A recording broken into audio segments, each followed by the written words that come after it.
ایک دفعہ کا ذکر ہے کہ ایک آدمی نے اپنے کاروبار کے لیے ایک سیٹ سے کچھ پیسے ادھار لے لیے، اپنا کاروبار شروع کیا اور دل لگا کر محنت کی۔ کاروبار خوب چمکا۔ اس آدمی نے 20 سال لگاتار محنت کر کے اپنا کاروبار خوب بڑھا لیا۔ 20 سال بعد وہ سیٹ اس کے پاس آیا اور اس نے اپنی رقم واپس مانگنے لگا۔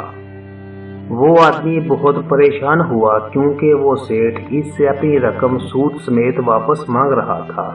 وہ آدمی کافی دن خاصا پریشان رہا۔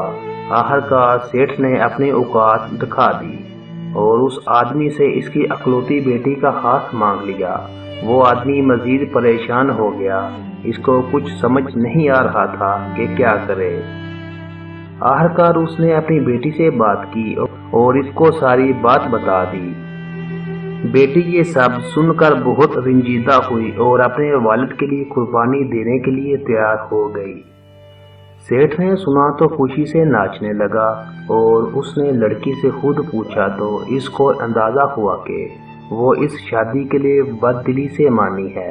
اس نے لڑکی کا دل جیتنے کے لیے چالاکی سے کام لیا اور اس کو ایک تھیلی پکڑائی اور کہا، میں اس میں 2 پتھر ڈالوں گا، ایک کالا اور دوسرا سفید۔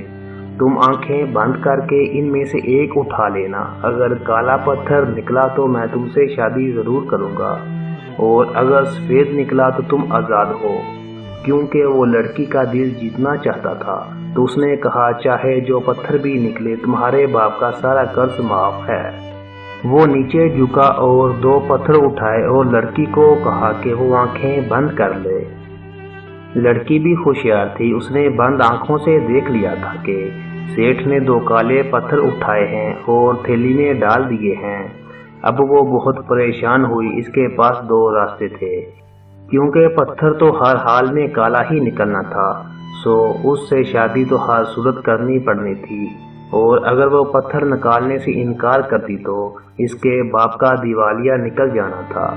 بوڑھا سیٹھ بہت خوش تھا، مگر اس کو اندازہ نہیں تھا کہ وہ لڑکی کتنی ہوشیار تھی۔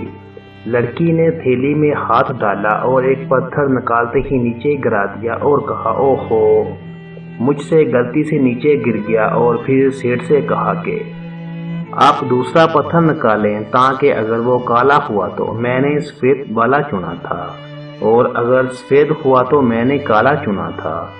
سیٹھ ہکا بکا رہ گیا کیونکہ لڑکی نے بازی پلٹ دی تھی اور وہ جانتا تھا کہ اب اس سے کسی صورت بھی شادی ممکن نہیں تھی اور اس کے باپ کا قرضہ بھی اس کو معاف کرنا پڑے گا۔ اس لیے کہتے ہیں کہ لالچ بری بلا ہے۔